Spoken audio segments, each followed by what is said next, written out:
Hello and welcome back. Well, in the previous video, we tried to set up the virtual machine for the Windows server. Well, in this video, what I would like to do is to install the guest addition software that makes it possible for the virtual machine to run smoothly. It's also going to help in making sure that the display size is in a landscape mode instead of the current square mode that we have. So I'm going to log in.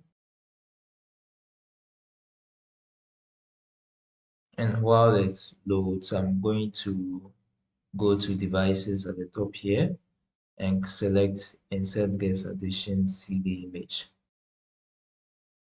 Open File Explorer. On the left hand side, we have CD set up here. If it's not visible, you can also go to this PC and then you should see it visible here. Let's install it. So I double click, open it, and install the setup based on the architecture of the server. Mine is 64 bits. The installation is done and it's ready to reboot. So let's proceed. You may have noticed that we now have a landscape display size after the installation. In case yours still has a box size, what you can do is to right click on your desktop, go to display settings, and change the resolution to the largest resolution that you can find there. The next thing I would like us to do is to check for updates for the server. So we go to Start, Settings, and select Update and Security. So we can see there are some updates that are pending downloads and we can install now.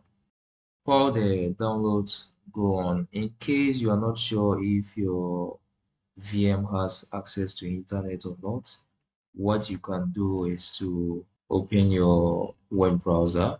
So Internet Explorer is the default, and try searching for google.com, then press enter.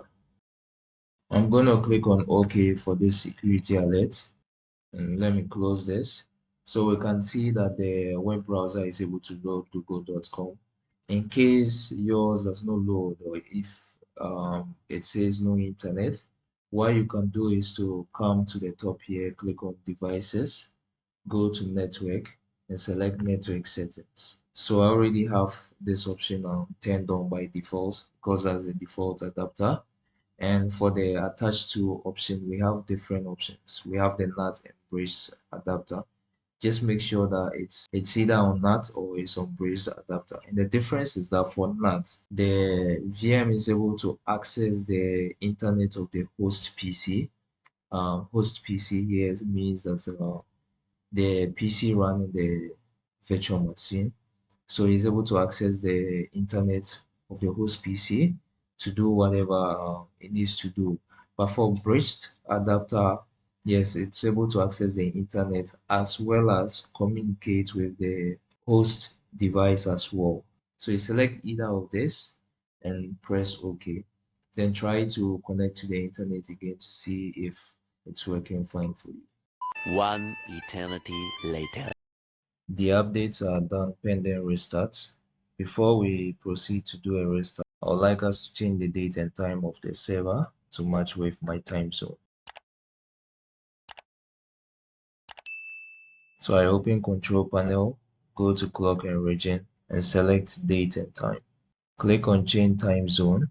I'm going to change it to UTC. And click OK. I'm also going to change the calendar format that we have at the bottom here to day, month, year. For short date, select day, month, year, and click on OK. With that out of the way, we can restart the PC. Hope this video was helpful. Thank you for watching and see you in the next video.